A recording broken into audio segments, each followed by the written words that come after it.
Matšpalli paneb mängu Unibet. Mängijatelt mängijatele. Tere kallid tennisõbrad! Matšpalli podcast 12. juunil räägib ei millestki muust kui French Openist. Meil on selja taga põnevad ja vähem põnevad finaalmängud. Võib ikkagi öelda, et põnevad.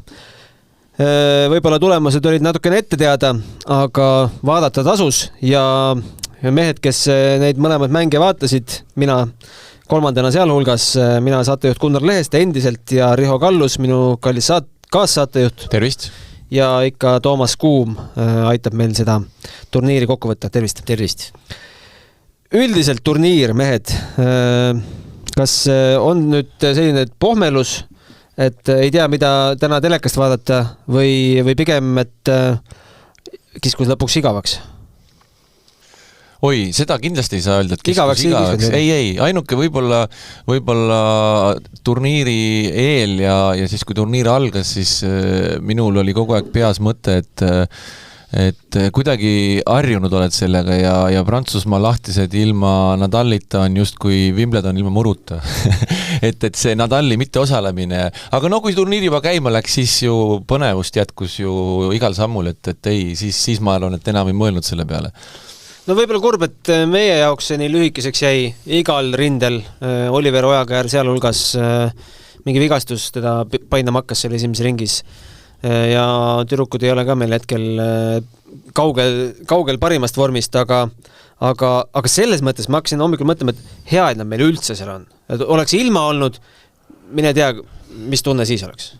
No jah, sul on õigus, sest ikkagi kui meil oli 4 mängijat, siis Kaia, Anett, Ingrid ja Oliver ja me saime siis tegelikult 4 mängija peale 1 võidu, Ingrid siis 1 ringi paarismängus võitis, ja siis läks ja võitis järgmise turniiri ära. Jah, et kahjuks eestlaste esinemine Prantsusmaa lahtistel oli ikkagi miinusmärgiga, aga rääkides Oliverist just siia stuudiosse sõites, rääkisin Oliveri treeneri Kenneth Raismaaga ja Oliver ju mõni aeg tagasi põdes mononukleoosi, nii et jällegi sellest tingituna see paus nüüd tekkis ja praegu nad siis uurivad ja käib Oliver arstide vahet, et ei teagi, kuidas nüüd edasi ja mis täpselt saama hakkab. Et kahjuks seesama probleem tekkis ja Kenneth ütles, et Oliver ikka mängis elutennist. Praegu on väga-väga heas vormis, et seda enam ülimalt kahju loomulikult, aga tervis on kõige tähtsam ja ütlesin Kennethile ka, et võtke nüüd rahulikult ja kõigepealt tuleb ennast terveks ravida, siis saab ehk kohe edasi jälle tenniseväljakule. Nii, aga millest me ikka räägime? Hakkame juttu kerima nendest finaalidest, mis laupäeval pühapäeval, millega siis turniir kulmineerus. Alustuseks siis laupäevane finaal ja Iga Swiatek võitis oma 3. French Openi ja võitis tema siis Karolina Muchovat üllatuslikult raskelt siiski. 2-1 ehk siis 6-2, 5-7, 6-4 2 tundi ja 50 minutit peaaegu see matš kestis.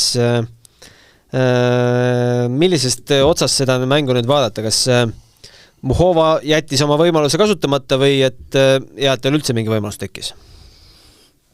Jah, sa räägid nüüd finaalist, eks on selles mõttes, et Muchoval oli muidugi, ma tulen natuke ettepoole, eks on, et üleüldse ta mängis ju terve turniiri väga hästi.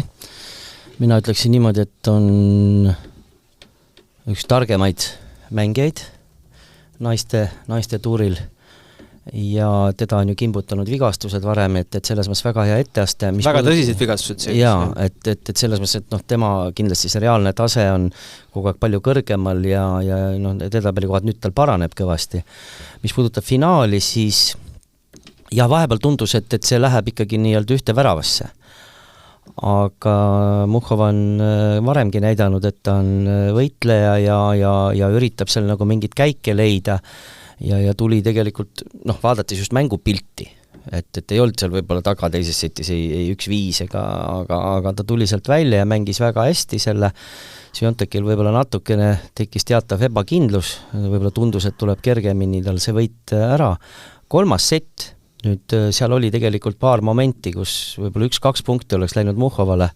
Me ei tea, kuidas see mäng oleks lõppenud, aga mulle tundub, et ta natuke väsis lõpus, esiteks ta ei saanud jalgu paika sageli seal liikumise pealt, lüües, sest et oli paar situatsiooni just seal kolmanda seti lõpus, kus oleks võinud, kui Swiatek tuli võrku, ütleme seal passeerlöökidega palju paremaid lahendusi leida, ei olnud need mõned positsioonid ka nüüd nii lootusetud, seal oleks võinud mängida teise kohta, aga ma arvan, tõesti jõudnud. Need üle pea tõsted lopid siis tal ka lõpus kõik läksid põhimõtteliselt pikaks, iseenesest vahepeal see toimis väga hästi ja Swiatek, mis on nagu huvitav, et kui ta on nagu kaotusseisus, siis natuke Djokovic'iga sarnane selles mõttes, et ta kohe lisab nagu võimsust ja võib-olla see ongi üks selle mängu võti, 2 momenti, et mõlemad targad mängijad, vaieldamatult. Swiatek on samamoodi nagu Muhhova üks siis kindlasti sellist intelligentsemaid mängijaid, lisaks veel oma sellele mentaalsele tugevusele. Ta lisas kohe tempot, hakkas kohe rohkem võrgus käima ja ma arvangi, see ongi see üks põhiline moment just, et lihtsalt löök on natukene kiirem, tugevam, et see on üks moment, et Muhhova hakkas lõpus, lihtsalt hakkas kogu aeg hiljaks jääma, aga nii ta läks, et võib-olla iseenesest, see on minu isiklik arvamus, et nii-öelda tennise mõttes oleks võib-olla isegi huvitavamalt, kui oleks Muhhova saanud selle tiitli. Aga jah, Swiatek nüüd üha kindlamalt nagu oma liidripositsiooni kindlustab ja mängib ikka väga hästi, arvestades tema vanust. Üle pika aja oli tal esimene turniir, kus ta oleks võinud oma liidrikohast ilma jääda. Arina Sabalenko oleks turniiri võitnud. Jah, selles mõttes, aga nagu nende ütleme sellistes, ma nimetaksin teda ka ikkagi juba praegu selliseks suurte mängijate üks omapära on see, et nad võivad seal vahepealsetel turniiridel võivad ka ebaõnnestumisi tulla, aga nad suudavad ennast üldjuhul nendele suurturniirideks nii hästi motiveerida ja kindlasti sa peatud võib-olla nendel teemadel, aga nagu kui sa vaatad Swiateki, kui ta kirjeldab, kuidas ta üldse keskendub turniiriks, kuidas ta ei lase välistel teguritel väga mõjutada. Tal on pressinõunik, ja tal on PR-nõunik. Ja ülim professionaalne lähenemine selles mõttes analoogselt Djokovic'ile. Sellised tiimid on suured ja kõiki nüansse arvestatakse ja see sellisel tasemel. Aga seda saad ka lubada endale ainult teatud tasemel? Ei, ma räägingi, ma tahan öelda, et sellel tasemel asjad käivad nii. Jah. Riho, Swiatekist mõtteid?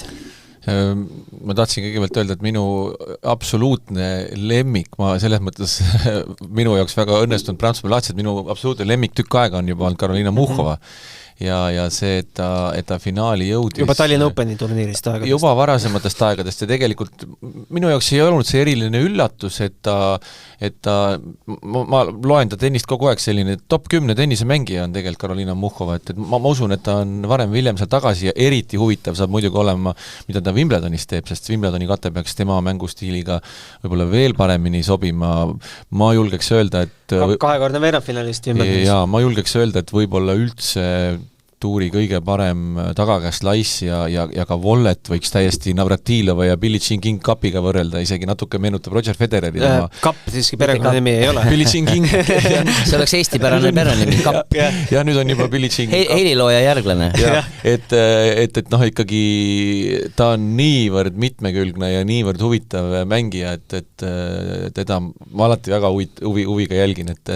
Aga jah, finaalis jällegi, müts maha iga Swiateki eest, täpselt nagu Toomas ütles, kui võib-olla Karolina Muhhoval oli mitmed geimid, kus ta oli 30-0 ees, kus ta natukene jäi ootama. Passiivseks, jäi natuke passiivseks ja Swiatek tunnetab neid momente väga hästi. Kui Swiatekil on rasked seisud, siis ta oskab selle ühe käigu juurde lisada.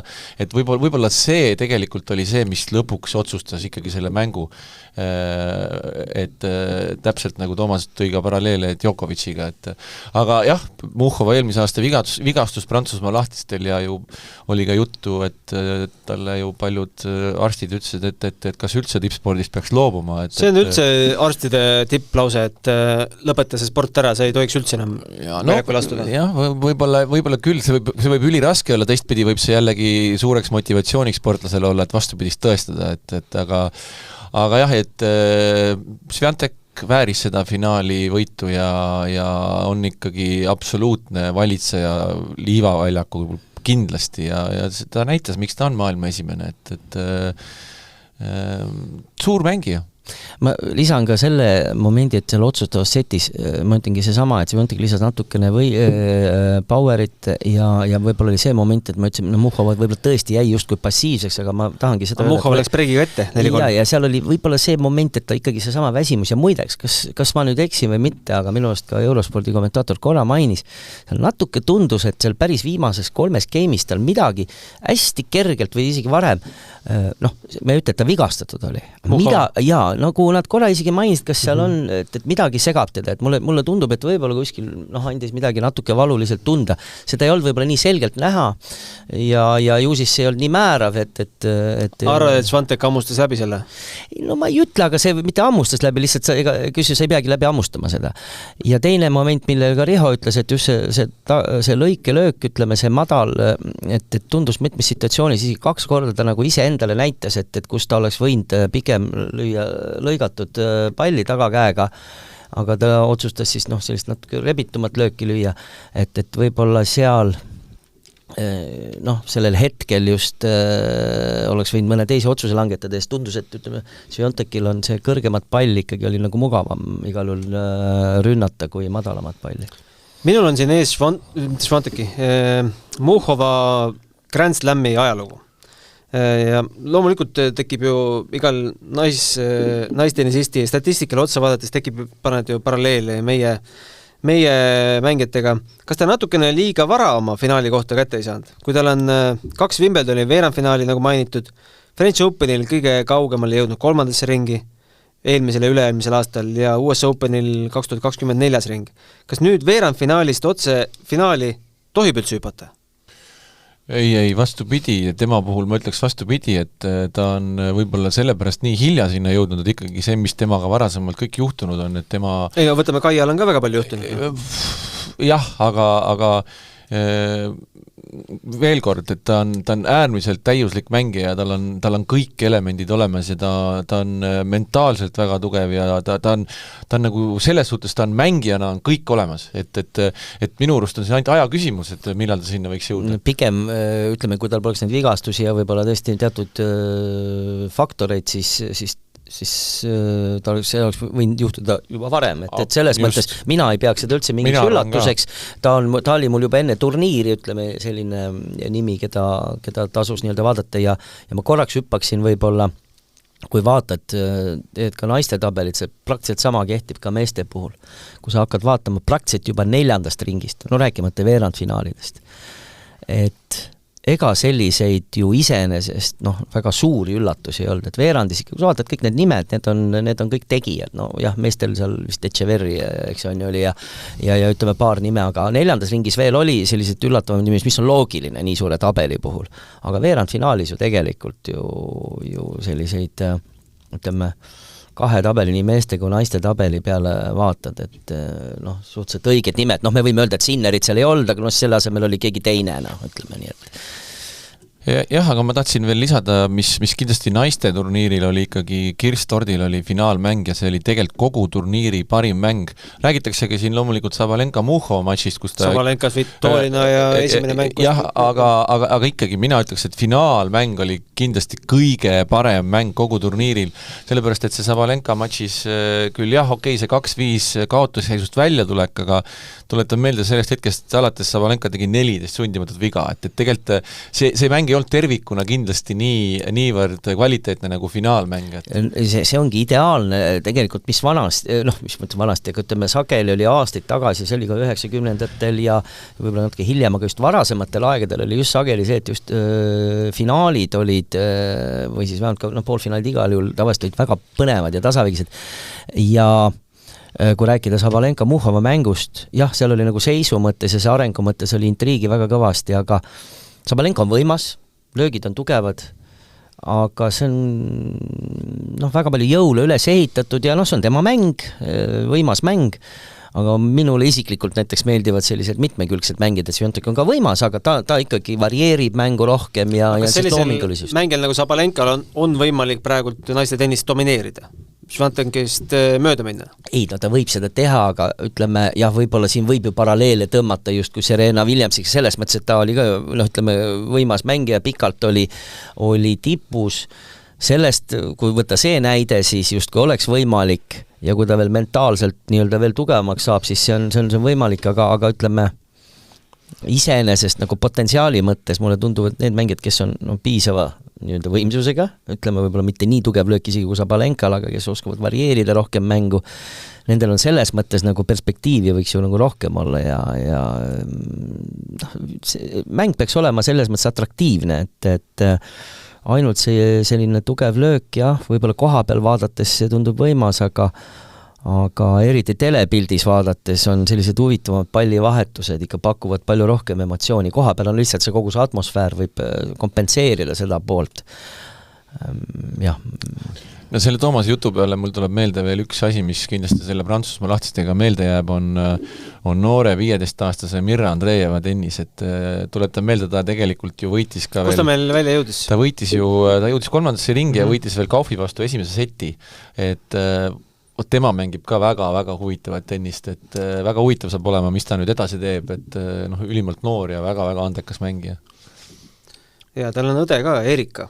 See on 3 aastat vana. No teised õed on need Profirtavad, Brenda ja Linda Profirtavad samamoodi. Aga Švantekist ja Sabalenkast rääkides, siis pressikal küsiti ka Švantekilt, et mis sa nendest suure kolmiku juttudest arvad, et et nüüd justkui on nagu meil suur kolmik, Švantek, Sabalenka ja Rõbakina ja kui sa selle aasta tulemusi vaatad, siis tõesti tundub, et nemad ju paistavad esile. Omavahel siin neid võite ja tiitleid jagavad. Švantek ütles, et mind absoluutselt see teema ei huvita, see on asi, mida teie olete üles keeranud. Mina kesketun ainult ja ainult iseendale. On see okei asi, mida mõelda? Muidugi on. Väga hea vastus, mulle meeldib. Mulle ka meeldib. No aga me peame ju kuidagi seda naiste tennist ka ju nagu suureks rääkima, sest meil ei ole olnud sellist kolmikut nagu Federer, Nadal, Djokovic, me kuidagi igatseme või ihaldame seda. No selle kolmikuni on veel pikk tee.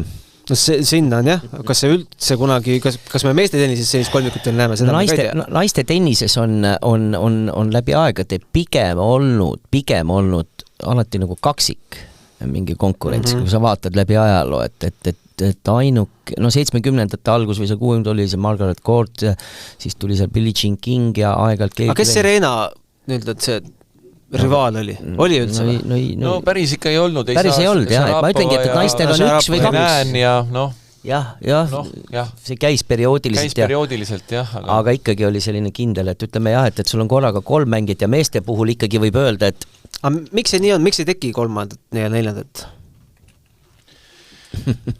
korraga? Jah, küsimus. Kusjuures mina tegelikult just mõtlesin eile selle peale ja tegelikult ikkagi jällegi, võib-olla ma olen suur Roger Federeri fänn ja tahan alati Roger Federerist rääkida, aga ma mõnes mõttes tahan öelda ikkagi seda, et need Federer oli see esimene mees, kes tegelikult, kelle suur rivaal Rafael Nadal tekkis tegelikult kuidagi nagu natuke sünnitas Federer selle vastasseisu ja tuli see Nadal ja siis tuli Djokovic, et kõik on seda tunnistanud ja öelnud, et ilma nende teiste meesteta ei oleks neid kedagi sellises konkurentsis ja nii hea mänguga. Sa mõtled siin tõenäoliselt seda, et see on küsimus täiendavas nagu motiveerituses.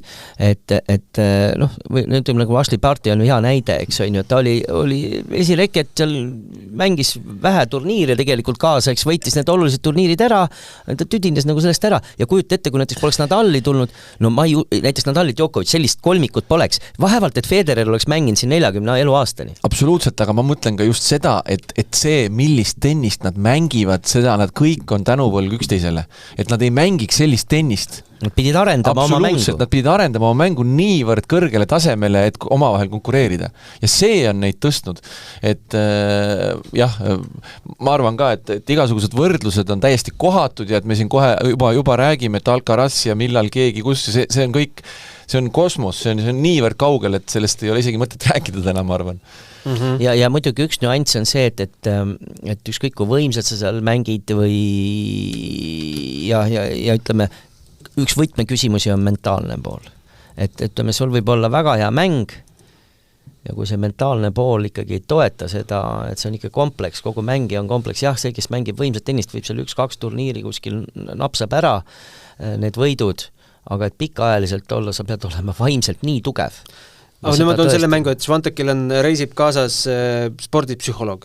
Kas tänapäeval teistmoodi enam ei saagi? Sa pead omama spordipsühholoogi mina ütlen nii palju, et siin ei ole ainult nagu see, et sporti, seal spordivaldkonda, vaid tegelikult kogu see elu, ma ütlen, need võimalikud pinged, mis võivad olla sportlasel ka, ma olen see spordipsühholoog, täidab võib-olla isegi laiemat funktsiooni selles plaanis just, et sul võib-olla, ma ei tea, paljudel on näiteks, me teame mängijatel, kui nad arenevad, on seal võib-olla vanematega tekivad mingil hetkel konfliktid, ka treenerite seal mingi, et ma usun, et konkreetselt sellisel tasemel, võib-olla tal on veel abiliseks veel, ma ei tea, mõni psühholoog, aga spordipsühholoog nagu keskendub küll rohkem selle spordi poole peale, aga ma usun, et seal on nii palju asju, et seesama, sa ütled küll, et on meedianõunik, aga see ju väga hästi haakub ka selle psühholoogia, et kuidas sa sellesse suhtud. Ja võib-olla isegi seda võiks nagu laiemalt nimetada selleks, et sul on tuuril endaga kaasas väga-väga lähedane inimene. Et ükstaskõik, kas ta sul on tennisetreener, kas ta sul on lapsevanem, on ta sul väga lähedane sõber, aga keegi, kellega sa saad absoluutselt kõigest rääkida ja kõike jagada. Et ma arvan, et see on seal hästi oluline nüanss ja väga paljudel sportlastel just, kes on edukad, on keegi väga-väga lähedane inimene, kes on tuuril kaasas. Kokku siis 4-kordne slam'i võitja, tänaseks päevaks valitsev US Openi võitja ka veel, ehk siis tiitel kaitsta siin aasta viimasel. Ja mis mulle meeldib, mis puudutab poolakaid, siis hästi palju Poola fänne on alati turniiril kohal. Oma silmaga nägin Mehhikos, nägite ju selle video vahendusel, et reisivad kaasa poolakad tennises. Ja tennise fännlus ei ole muidu selline, et Eesti fännid ei käi, et sa bussiga lähed siit. Aga ei ole ime, kui sul on maailma esireket, pikalt on poolatar, siis ja suur riik, et tegelikult ja vaata, mis see täpselt rahvaarv on, et on siin... No ja spordihull rahvas ka ikkagi. Teine nüanss on see, et on ju nii nagu ukrainlasi on hästi palju Kanadas, kui sa vaatad, on olemas teatud need piirkonnad, kus on nende osakaal mitte seal 3-5%. Need on ikkagi, ja poolakate puhul seal põhja pool Kanadas. Ma ükskord huvi pärast vaatasin rahvuslikku koostis, ma olin täiesti üllatunud, et on mõned piirkonnad, nagu vaatad, ongi nagu Ukraina asustused. Täpselt sama on ju ka tegelikult poolakatega, et väga palju on seda struktuuri, nii et me ei tea alati, kas need on nüüd, Pariisi on tõenäoliselt reisinud ka, et see vahemaa, aga ütleme, kui USA-s või kuskil mängivad, siis nii nagu ka Balkanimaad esindajad on Austraalias hästi palju, nii et see on ajalugu on hästi palju ka mõjutanud, nii et need juured, kus need juured on. Poolakate jaoks ka kodune Grand Slam on Pariis, kõige lähem Grand Slam ikka. Loomulikult küll, ja poolakaid on ka Wimbledonis palju. Aga kõll vahele ja räägime meestest ka. Suuremate ja väiksemate võistluste matšpalle vaata Unibet TV-s, kus sind ootab aastas ligimale 100 000 tasuta otseülekannet. Unibet, mängijatelt mängijatele. Meeste finaal, Novak Djokovic võitis kindlalt 3-0, ehk siis 7-6, 6-3, 7-5, Kasper Ruudi Norramaalt, skoor võib-olla nii legendaarne ei ole ja sellest me vast 10 aasta pärast ei räägi, aga see number 23 slam'i võitu, see tundub hullumeelne. Kuidas teil on tavaline? Minu jaoks on see ebareaalne. Et ühtepidi me jõuame jälle selle kolmiku jutuni, et ühtepidi, kui sa mõtled, et samal ajal, me tegelikult rääkisime selle lahti, et kui poleks seda kolmikut tõenäoliselt ei mängitaks võib-olla nii pikalt ja oleks see motivatsiooni, ja siis võib-olla mõni spekuleerib, aga kui poleks nüüd ühte sellest kolmikust, et palju siis oleks, aga ma arvan, see päris nii ei tähenda, võib-olla oleks keegi muu mängija leidnud ka sama motivatsioon, lihtsalt kui nähti, et juba nii kui 3 mängijat on ees, Andy Murray üritas ja Stan Wawrinka veel, nad mõlemad võitsid mitu slammi, et teised ei suhtu midagi vastu panna. Jah, see on ulme. Ma isegi sellele keskendusin, mulle tundub, et see oligi Djokovicile endale kõige olulisem see number kätte saada ja nüüd ta võib-olla... Mitte isegi tundu, ta on seda öelnud. Me ei pea seda aimama. Mitte ei tundu, see nii on. Ja ma usun ka Wimbledonis on ta favoriit. Nüüd on 2 eesmärki. Nüüd on Serena Williams vaja kätte saada 23 põhimõtteliselt käes ja Margaret Court 24. Ei, selge, eks ta tahab need rekordid enda kätte saada ja kui sportlasena võtled, siis see on ühtepidi normaalne ja Aga kas selles mõttes on põnevus maas, et me teame, et Djokovic on nüüd surematu? Et või me arvame, et Nadal suudab ka veel midagi teha? Oma praeguse tervise kahtlane natukene, et isegi kui ta seal midagi suudab, kindlasti mitte pikaajaliselt ja mitte nii-öelda mitmeid turniire, et see, ma ei tea, ma ei välista, et näiteks äkki järgmine aasta Roland Garrosil ta mängib, aga ma arvan ikkagi need samad nüüd see teine nii-öelda, see ešelon ka finalist Ruud ja no Alcarazist me kindlasti peatume veel täiendavalt, et ikkagi nad peavad ikkagi kuidagi siin ikkagi rohkem kandadele astuma, et nad juba vaikselt nagu astuvad, aga seda murrangut ei ole tegelikult toimunud. Okei, aga tõmmates sellele kitse jutule, nagu moodsas keeles öeldakse, joon alla, ehk siis GOAT inglise keeles greatest of all time. Kas see mees on meil selge? Me ei pea sellest rohkem rääkima, see on igaveseks Novak Djokovic. No ta võidab veel tõenäoliselt midagi juurde, et siis ta kindlustab seda veel. Jah, et ega see, ma arvan, et pigem me oleme neid teemasid arutanud, et kokkuvõttes on ikkagi nii, et maitse küsimus. Et küsimus on ka selles, et palju mingi mängija on andnud ka lisaks tiitlitele midagi muud tennisele. Aga kui mitu turniiri ta peab veel võitma, et see ei oleks enam maitse küsimus? ma ei tea, no võib-olla 30. Ei no 30 tundub ikkagi siiski vaatamata kõigele mulle tundub veidi ulmeline, aga 25 on 25 vähemalt on küll väga reaalne. Et teda armastama hakatakse? Mina ei tea, no see, kes ei armasta, ma ei usu, et seda armastama hakkab. Okei, aga finaalist rääkides siis räägitakse, et või mis räägitakse, et peale kui Djokovic võitis endale 6-6 välja, siis oli vist selge või? Kiire lõppmäng oli juba 7-1. Ulmeline fakt on see, et ta mängis, Riho ütleb, mitu tiebreaki? Ta mängis kokku 6 tiebreaki. Seal oli 55 punkti tiebreakides ja mitu lihtviga.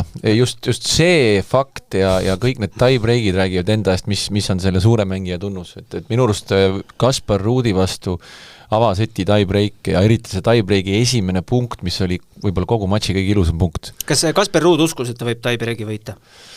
Ma ausalt öeldes kardan, et Kaspar Ruud ei uskunud ka seda, et ta matši võita võib, sest et minul oli juba, ta alustas väga ilusti. Ta alustas väga ilusti ja agressiivselt.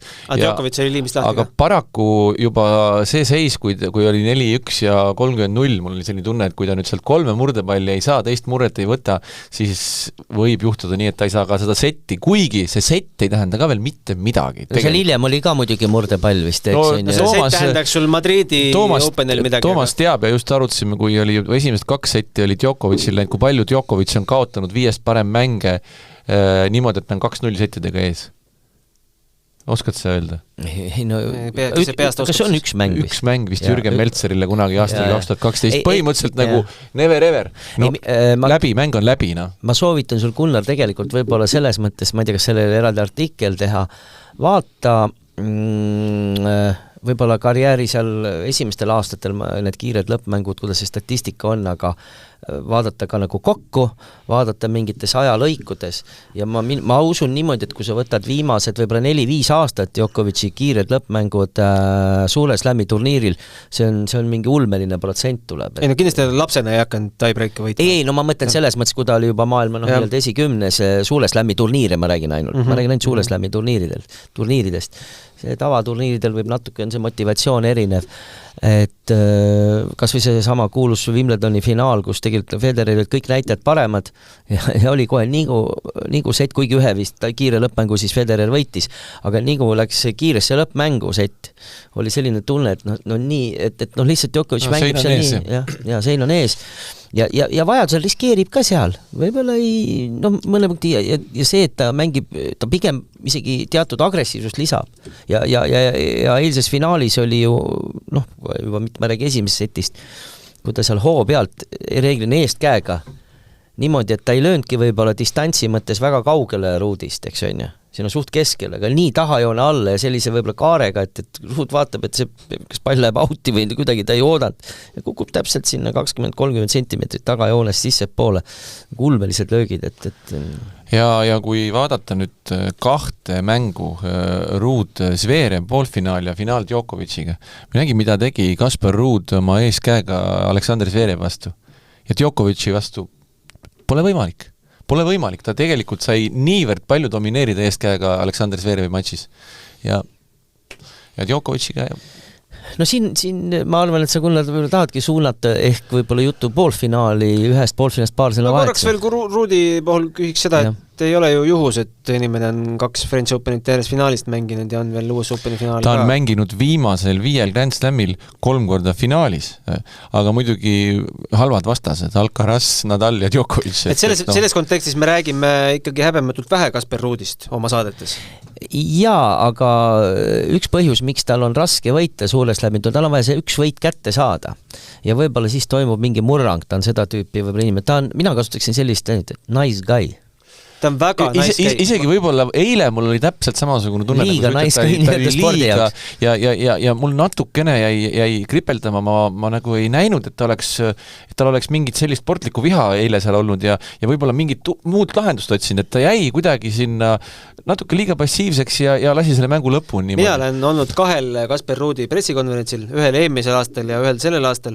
Ja eelmisel aastal seal ei olnud väga palju rahvast, ma ei mäleta, mis ring see oli, mingi keskmine ring seal. Ja siis ma küsisin, ma midagi tegin lugu vist Norra spordist, et kuidas norralased suudavad siin, mis meil see on? Domineerida meil on siin Haaland, meil on jooksjad, meil on see... Suusatajad. No see on nagu nii loogiline. See Rasmus Mägi konkurent on ja ta väga viisakalt ja pikalt vastas mulle. Ta sai aru, et millest ma lugu teen ja ta vastas täpselt seda, mida ma tahan. Ja mitte nii, et mis sa küsid, et me räägime tennisest parem. Ei olnud üldse mingit sellist suhtumist. Super inimene. Teadis siis ilusti kõikidest asjadest. Loomulikult ta teadis. Ma arvan, et võtame Maletaja ka veel juurde. Ja. Meie Villik mängis temaga 20 pluss käiku. Ja. Aga igatahes, müts maha Kasper Ruudi ees, ma hoian talle pöialt. Ma arvan, et ta saab selle slämmi varsti kätte. No väga isegi sooviks, et talle, et see nii, juhtuks. Aga me tegelikult ju otsime pöialt ka, või kogu maailm, ma arvan, hoiab pöialt Carlos Alcarazile, kellest ei olnud Djokovicile vastast. Ei, no nii ei saa öelda.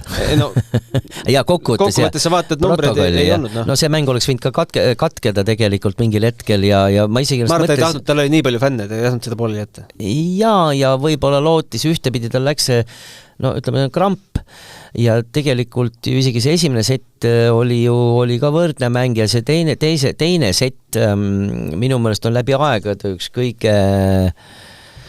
kõige atraktiivsemaid sette, mis üldse on nähtud Prantsusmaa lahtistel ja siis tundus küll, et ja läks 1-0 ette ka kolmandas setis. Võib-olla neile, kes ei tea, mis selles mängus määravaks sai, oli siis Djokovic võttis esimese seti 6-3, Alcaraz võttis teise 7-5, aga siis Alcarazil hakkasid jalad krambitama ja siis 1-0 eduseisus, jah. Ja siis 2 viimast seti 6-1-6-1. No ja ta põhimõtteliselt, eriti see kolmas sett tegelikult lonkis lihtsalt kaasa. Ma ei tea, võib-olla lootis, et enesetunne läheb nii palju paremaks, et ikka natuke seda momenti ka. Koha pealt lüües mõned punktid ikkagi võitis. No ja, aga sa ei saa lõpmatuseni, ta pani seal imetõrjeid lõi, aga sa ei saa lõpmatuseni ja seal oli küll tasamänge ja isegi vist tegelikult olid võrdsid game ka.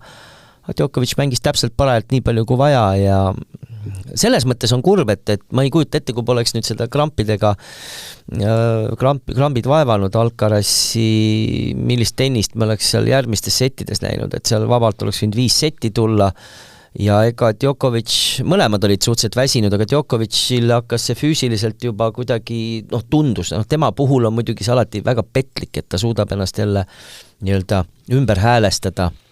Ma arvan, et üks põhjuseid ei ole ainult nii-öelda ma ei tea, õhuniiskusel ja mida iganes vedeliku puudusel, mentaalne pool tegelikult, ega aju annab signaale sulle ka kogu lihaskonda ja võimalik, et Alcaraz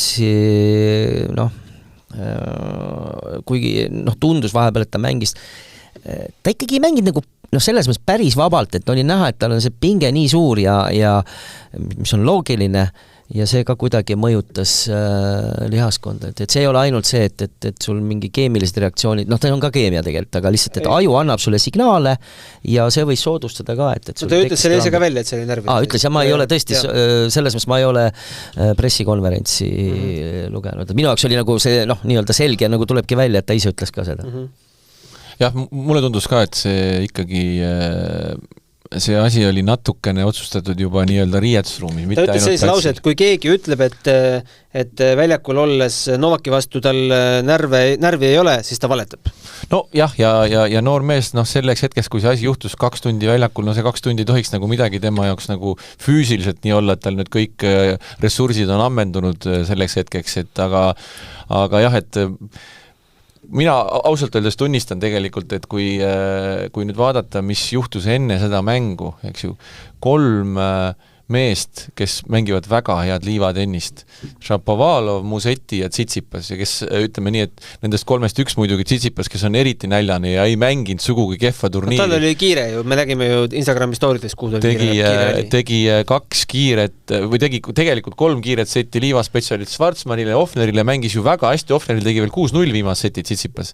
Ja kui ma vaatasin seda mängu, mismoodi Tsitsipasega mängis Alcaraz, no siis tundus, et mehel on veel mingi uus level ja uus samm, et see oli täitsa nagu, absoluutselt nagu naljakas vaadata, et maailma 5. reketiga mängitakse niimoodi liivatennist. Ja mina isiklikult uskusin, et kui ta niimoodi jätkab, siis ei ole varianti kellelgi tema vastu. Kahjuks läks nii nagu läks, aga jah, et Alcaraz selles mõttes tõeliselt üllatas ja pigem ikkagi see tundus, et see oli ikkagi nagu natuke ikkagi mentaalne läbipõlemine Djokovic'i. Siis ta ütles veel seda, et järgmine kord, kui ma Novakiga kohtun, ma loodan, et asjaolud on teistsugused, aga närvid on ikka alles. Jah, hästi öeldud, aga ma korra ütlen, et Tsitsipase puhul näiteks, et ega ta võib mõne slämi võita, aga pikalt olla väga lihtne element, seal tagakäsi, kui see ühe käega löök õnnestub, hästi on tore, aga sellisega on väga raske läbi lüüa ja kui sa vaatad statistikat enne mängu Alcaraziga, 4 mängu peale minu teada oli ainult 8 ära lööki tagakäega. No see on uskumatult. Ja kõik need 3 mängumeest ju, nii Šapovalov, Musetti kui Tsitsipas on ühe käega tagakäega ja vaata, mis Alcaraz nendega teeb. Et talle väga sobivad need, kes mängivad ühe käega tagakätt. Ei no need, kes löövad 2 käega, ega nad löövad ühe käega lõikavad palli, seda nad löövad ikkagi, et ühe käega oled sa sunnitud ikka vahest lööma, aga kuidagi siin on mingisugune paralleel, et Vavrinka, eks on ju, kellel oli muidugi, see tagakäsi on nii, silme ette kohe tekib. Kes siis veel ei ole ju? Otas lämmi. Lopes ei mängi enam. Ja, ei ma ütlengi, et neid, kes on lämme võitnud, ma praegu kohe võib-olla ma eksin mõni... Kes ühe käega lööb taga kätte? Jah, slämmi nüüd meestel viimastel 10 aastal. Mina ei oska öelda. Ei Vavrinka on ainuke, ma mõtlengi, et ega rohkem nagu... See on ilus vaadata, aga efektiivsus. Ühesõnaga, Djokovic surematu, Alcaraz peab närve treenima või ootama, kui Djokovic siist ära. No ta on ikka veel noor mängija, et treenima. Ikka see on, jah, ma ei tea, on seal ka spordipsühholoog, aga tegelikult see on ikka nii sees, et ega keegi kõrvalt väga, võib soovitada midagi, aga sa pead, see on see enesekindluse küsimus, et kui sul on vastas on selline raudmees ja sa tead, seal on veel kõige hullem on see, et sa mängid ta vastu, tal on mingi nõrkuse hetk, aga sa tead mälu järgi ja vaadata selline, et nüüd tuleb kindlasti üks hetk, kus ta jälle nii-öelda lisab või hakkab kindlamini mängima. See sul toksib endal kogu aeg peas ja sa kogu aeg mõtled selle peale. Ütlen vastan, põhiline on see, et sa pead selle välja viskama, mängima nii-öelda oma mängu. Ja üks asi veel, kõik mängijad ütlevad seda, kõige keerulisem, kõige raskem Grand Slam on Prantsusmaa lahtised, sest tingimused võivad kogu aeg muutuda. Aga mis sel aastal oli, nii kuiva Prantsusmaa lahtised pole üldse olnud ja ma arvan, et see tegelikult see Djokovicile sobis väga hästi. Et ma arvan, et see tegelikult sobis talle väga hästi, et ta sai sellise nii-öelda ühtlase rütmiga. Ta ise tunnistab ka, et see on kõige keerulisem Grand Slam ja nüüd tal on siis kõikidelt slammidelt 3 võitu käes, et see natuke mängis talle kätte. Ja jällegi, mis meeste tennis peab ütlema, kui me tegime seda eelsaadet, siis mina ennustasin, ütlesin ka, et minu jaoks oli Djokovic number 1 ja kergelt teine mees Alcaraz ja 3. ma panin Medvedevi, aga ütlesin, et tõenäoliselt need finalistid tulevad ikkagi nendest 3 ja siis see ülejäänud viisik, eks ju, Rune, Rubljov, Sinner, Ruud ja siis, kes seal oli veel meil? Tsitsipas. Aga Medvedev oli küll üsna mannetum. Et ikkagi kipub olema nii, et see on teistsugune turniir ja kui sul seda kogemust ja pagasit ei ole, sa ei ole kuskil seal finaalis olnud, et siis me näeme tihti tulevad mehed, kes mängivad selle, ka samamoodi nagu siin oli, Etcheveri, Serundolo, mängivad selle 1-5 parem mängi, löövad favoriidi välja, aga järgmine ring lähevad ise turniirilt minema. Seda juhtub kogu aeg, see on sarnane muster. Jah, et kui sa vaatad, ütleme, ma võin jälle mälus eksida, aga kui sa vaatad, kes on võitnud Prantsusmaa lahtised, siis minu meelest selline üks viimaseid võitjaid, kes tuli täiesti niimoodi, nagu must hobune oli Michael Chang. Oli vist nii ju? Kas 90-ndal või oli Chang ju võitis vist? ja pärast ta mängis Musteriga finaali vist 94-95 vist. Et hästi noorena ja tuli ja täiesti selline must hobune oli ja võitis, aga peale seda on ju kõik on olnud niisugused jah, seal on kes on võitnud ühe slammi, on selliseid, muuseas Prantsusmaa lahtised annabki sageli selle võimaluse, vanasti ka Wimbledon oli selline turniir, kus see servi osatähtsus oli hästi suur muru peal, kus võis tulla võib-olla tegelikult ega Wimbledonis ka ei ole, just Prantsusmaa lahtistel võib tulla selline nimi, on läbi aegade tulnud, kes siis võib-olla muudel turniiridel pole väga hiilanud, et ühe slammi võitjad on ju päris palju tulnud just ju tegelikult Prantsusmaa lahtistel. Aga selline, et mingi noor mängija tuleb suhteliselt, Nadal, aga teda me ei vaata siis, kui ta esimest korda tuli, siis ta oli mõjus niimoodi. Kõik see jutt viib nüüd sinna, et Wimbledoni võitja on selge. Kusjuures ausalt öeldes 1, 2, 3, 4, 5, 6 läheb 8. püüdma Federeriga vigistama. Võib-olla juba hakatakse seda uut Lacoste dressibluusi tegema selle 24 numbriga, sest see rekord võib väga lühikeseks ajaks püsima jääda ja ma arvan nüüd peale seda French Openi võitu ta tõusis veel suuremaks favoriidiks Wimbledonis. Nalja huvi pärast võiks vaadata, mis see koefitsient on, kui juba saab panna. Ma arvan, ta on palju suurem favoriit Wimbledonis, kui ta Prantsusmaa lahtist oli, see on nagu päris kindel. Et Wimbledonis on ainuke variant, mis läbi aegade on olnud, et tuleb mõni servi kahur, eks on ju. No esimesel nädalal välja kukkumine ja just variant. Isner tuleb. No jah, aga praegu Isner ei ole enam see, et seal on neid veel, neid servi kahur. Kunagi võitis seda Sam Querrey vist võitis. Nii, meil on Unibetis on olemas võitja koefitsendid. Djokovic 1,84, ei ole väga hull, võiks ka 1,02 olla. Alcaraz 4,75, Medvedjevit tahetakse veel võitjaks panna 7,50 ja Berrettini Sinner 15 peal. Ja 15 on ka Tsitsipasev. Ei, aga see on täiesti reaalne. See on täiesti reaalne, et see, ta on ikka ütleme peajagu teistest suurem favoriit kindlasti. Ma kuulasin hommikul sellist podcasti nagu The Tennis Podcast. See on siis populaarne tennise podcast. Seal küsiti, kas Djokovic läheb järjest paremaks või on ta samal tasemel? Seal on jälle see, et meil ei ole seda võrdlusmomenti. No seda sama küsimust küsis eile ka peale finaali Mats Wilander Novak Djokovic'i käest ja Novak Djokovic loomulikult väga viisakalt vastas sellele, et ei, mis et kui te nii arvate, aga tegelikult oli näha, et seesmiselt ta loomulikult see on tal kui ta esimest korda võitis 2016 vist Prantsusmaa lahtisid, et see oli nagu tohutu suur üllatus. See oli tohutu suur üllatus. Ja ega see 2021 ikkagi see esimene ei ongi nii kaugel, see oli 2016. 2016 jah, et vaieldamatult selle aasta Prantsusmaa lahtiste võit on tal ikkagi nagu kõige kindlam või kuidas öelda, ta on ikkagi nagu ja ma ei mäleta eelmise aasta kõik ta jah, seal lõpus võib-olla ei olnud või finaal tal ei olnud, jah, aga põhimõtteliselt kokkuvõttes, kui sa võtad, jah, on kõige kindlam, jah, tegelikult. Alcaraz, ma ütlen, et see mäng lihtsalt, ta jäi põhimõtteliselt võib öelda pooleli peale teist setti.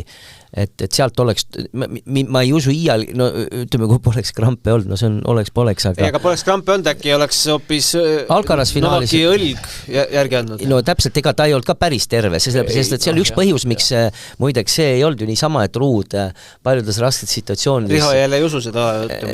Mina usun ikkagi, et mõnes situatsioonis see tundus, jah, ega sul ei ole seal tagajoone lähedal, kui lööd, et see ei ole lihtne löök, aga vahepeal tundus, et see oli nagu metoodiline see palli ja kui järjest ikkagi nii palju eksimisi tegi ja samas mängib muidu ilmeksimatult, see tundus ebaloogiline.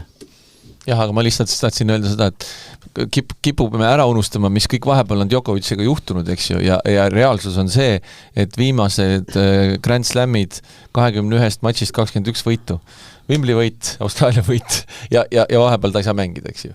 Ja vahepeal ta ei mänginud ja ei olnud tal sugugi hea vorm ja olid vigastused, aga nagu Toomas ütles ka, suur mees, suur mängija paneb oma fookuse Grand Slamidele, ta on üha rohkem pannud oma fookus Grand Slamidele kui Masters 1000 sarja turniiridele, mis ongi õige vanusega ja see kõik on geniaalne taktika. Ma olen rääkinud rekorditest, mis Novakit inspireerivad, motiveerivad, Serenast on vaja mööda minna, Margaret on vaja kätte saada, aga minu arust maailma meediapildis ma ei näe, et keegi oleks tõstatanud, võib-olla keegi on kindlasti, aga me ei räägi väga palju, et tal on võimalus ju teha aasta suur slam. Tegelikult ma tahtsin sulle vahepeal seda mainida, kas tal on see kuklas? Kindlasti. Muidugi on. Ma arvan, see ongi tegelikult, tal on isegi praegu on, mina arvan, et see tal isegi, ta teab, et kui ta teeb selle ära, siis on tal need slam'i üldvõidud olemas, mina arvan, see on temal eesmärk. Siis on ikka maitse asi. No ei, mitte seda maitse, aga selles mõttes, et ta ületas ju kõige suurema Achilleuse kanna, mis on French Open. Selle ta ületas. Tal on natuke ka USA lahtistel aeg-ajalt siis olnud niisugune... Aga see on kõige raskem. Kahtlemata kõige raskem. Et viimati oli 69, siis eks on ju, kui Rod Laver võitis kõik 4 turniiri ühel. Tähendab, järjest on võidetud. Siis hakatakse räägima, mis sul teised lõpetasid ära, mis sul viga siis suurt lämmida? Mina ütlen niimoodi, et liiga palju, tähendab ühtepidi on loogiline, et inimestel, sa pead millestki arutama ja mõtteid avaldama ja igast rekordid mõjuvad väga-väga hästi, sest umbes Manchester City võitis meistrite liiga, öeldi, et Manchester City tegi oma klubi rekordi või mingi, loomulikult tegigi, võitsidki, on ju esimene, et mis seal siis on, et ma ühtepidi ma ei tähtsuseks üle, aga selge see, et eks ikka on edukate ja võimsate kultus on ikka inimkonnal, on paratamatu, et muidugi teistpidi tore, kui räägitakse, et ükskõik mis võtmes mingi teema, seda sa saad arutada. Midagi, mida arutada. Aga jah, ma ka üle seda ei tähtsustaks. Aga Djokovicist rääkides siis kohati nagu publikuga on tal probleeme ja üldse sellel French Openil oli nagu publikuga üldse, kõigiga oli publikul probleeme. Kusjuures jah, Prantsusmaa publik on kõige raskem ja eriti USA on ikka kõige raskem. No ja isegi, aga ma arvan, prantslased on natuke alastamatumad. USA-s on see raske lihtsalt, et seal on niivõrd suur areen, seal pole kunagi vaikust ja need hamburgeri paberid lendavad ja Coca-Cola topsid. Ja seal on juhuslikumaid inimesi. Ja hästi palju juhuslikke. See on rohkem kui Prantsusmaal on Euroopas on teadlik publik. Ja arvesta, et Prantsusmaal ei ole ju ainult ju prantslased. Selles mõttes USA-s on ka erinev, aga Prantsusmaal on palju kirjum ju tegelikult see seltskond, kes seal liigub Euroopas, kes ei taha seal nüüd tulla vaatama. Sa ütlesid poolakaid. Aga Djokovic on minu arust läinud palju paremaks ja palju intelligentsemaks ja kas te näete enam seda, kuidas ta kätega tõstab ja ütleb, et aplodeerige mulle. See on kadunud. Ja teine asi, kui isegi publik on tema vastu, ta ei reageeri selle peale, ta ei näita näpuga, et olge tasa, nagu seal mõned kogenuvad. Kas ta mitte kuskil ei plaksutanud ikkagi? Jaa, aga seda on niivõrd palju vähem, minu arust on läinud palju paremaks ja ta pigem oskab selle keerata enda kasuks, isegi kui tema vastu ollakse, et varasemalt tema puhul häiris see rohkem, aga minu arust ta nüüd on palju tasakaalukam. Kas sa Taylor Fritzile heidad ette seda? Ei, tead sa, seda on kõik ei ole lihtne on kõrvalt vaadata, kui sa seal väljaku peal oled, sul on see emotsioon ja pinge üleval, siis sa võid reageerida igat moodi, et loomulikult sa tagantjärgi mõtled, ma poleks pidanud tegema seda, aga sa teed seda sel hetkel, et see on kogemus, Mis puudutab sellist publikuga suhtlemist ja üldse neid emotsioone, nüüd on reeglid rangemad, nii-öelda, et väljakul, aga kui sa võtad omale Jimmy Connors lihtsalt vestles publikuga, konkreetselt publikuga, siis oli see võib-olla seda kella mõõtmist ka ei olnud, seda servi. Mida tegi John McEnroe? Ja kas ta tänasel päeval on ta siis kuidagi inimesed vihkavad teda? Ma tean, on inimesi, kellele ta ei meeldi, aga üldiselt ei ole ju seda. Kui praegu tuleb kuskile väljakule, siis kõik ju vaatavad, et täpselt. Staar. Et ütleme, siin on nii palju momente, aga see, mida tegi McEnroe, selles mõttes Djokoviciga ei anna võrrelda omal ajal, eks on, aga tal oli sageli ka muideks õigus. Aga üks huvitav fakt, kui McEnroe öeldi, et sa pead trahvi maksma, ja siis ta läks nagu, mitte päris nagu madalam kui muru, aga ta läks siin, maksis alati trahvid ära, vabandas alati, sest tegelikult on ju kunstihuviline ja mida iganes seal, eks see on inimene, et ma toon näite, et ja väljakul sul on emotsioonid, et lihtsalt mida ei tohi teha, mida Djokovic on muidugi, ütleme, võib-olla küll mitte päris sihipäraselt teinud, et kedagi palliga löönud ja või neid mängijad, ütleme, ma ei tea, reketi loopimised, aga McEnroe pidi omal ajal ju fotograafid olid ju täiesti seal samas nende pinkide juures ja on kaadrid, kus ta võttis, tegi reketiga liigutused, ma panen sul selle kaamerasse reketiga, ma ütlen, et need ajad on muutunud, et selles mõttes ei saa praegust tennisiste, on neid juhtumid. Ma tõmbaks natukene paralleele, Danil Medvedevil on selline vihkamise ja armastamise suhe publikuga. Ta alati küll väga sümpaatselt oma lõpukõnedes räägibki välja alati nii nagu on, ilma igasuguse filtrita, et temal on sellised situatsioone ka ja rahvas väga armastab teda ja mingi hetk on sellised momendid, kus ta tegelikult käitub selle publikuga noh, läheb üle piiri aga tal ei ole staari näiteks, ei tundu väga, need VTV ei ole sellist, maailma esireket on ja kõik need momendid, et tal ei ole seda staarihaigust, et jälle, no tundub nii, me ei ole teda võib-olla kuskil, ma ei tea, restoranis näinud, aga tundub, et ei ole nii, et eks see inimene ongi erinev, et ühed on sellised, aga omal ajal ju ka Erki Nool ütles ju et sportlane selleks, et olla tipus, eks sa peadki olema, no umbes sellise mõttega, et sa peadki olema teatavas mõttes võib-olla nahhaal. See on see sama, kui me räägime Kasper Ruudi juurde tagasi tulles, noh, võib-olla nahhaal on selline, noh, kas see on see kõige õigem sõna, aga eelkõige sa pead olema selline, noh, heas mõttes nagu sportlikult kuri nagu. Et see on näiteks, Ruudil on veidi, noh, ilmselgelt puudu. Oleks see element tal juures, kus me teame. McEnroe mainisite, ma eelmises saates rääkisin, kuidas ma ühe USA naislegendi pressikonverentsi maha magasin. McEnroe'le anti ka võimalus siis rääkida maailma ajakirjanikule anti võimalus McEnroe'ga rääkida, umbes 7 ajakirjanikul üle maailma ja Delfil õnnestus ka sinna ringi saada, aga kellaaeg muutus viimasel hetkel ja ma jälle magasin maha. Aga ma nägin seda videot. Seal oli teemaks just seesama publikuga suhtlus, Fritz, Djokovic, kõik need jutud ja McEnroe'lt küsiti, et mis sina sellest kogu asjast arvad? McEnroe ütles, et väga lahe, pange veel, siuksed mehi oleks juurde vaja. Aga ma jälle mõtlen, et siuks mehi on juurde vaja, aga me ei näe Kyrgios't võitmas Wimbledoni, me ei näe Kyrgios't võitmas French Openit, US Openit. Et kus see tasakaal on? Palju sa võid olla McEnroe tänapäeval ja samal ajal palju sa võid olla ja kas see sind võidule viib? No siin natukene, ma ei taha öelda, et tollel ajal ütleme, noh, teised tennisevahendid, ma ei tea, puureketid enamus ja kõik see tennispallid olid teissugused ja väga palju turniire peeti ju muru peal palju rohkem ja ütleme see katete erinevus ja või noh, ja siin ei tühistatud võib-olla ära ka. Jah, aga meedia ei olnud sellist võimu. No siis ei olnud ju nii-öelda sotsiaalmeediat, noh sellisel kujul nagu praegu, eks on ju, ja McEnroe'l oleks väga palju vihasõnumeid. Noh, ja ka vastupidi võib-olla. Et ma arvan, et praegu on konkurents lihtsalt selles mõttes tihedam. See ka mõjutab natukene, et ütleme, sa ei saa ja siis ütles veel seda, et kui sa suudad seda publiku negatiivsust võtta enda kütusena ja seda pöörata nii-öelda punktiks. No, nii ongi, hea mängija seda teebki. Hea mängija suudab seda teha. Ja igal juhul hea mängija tahab alati, et oleks publik ükskõik kelle poolt on.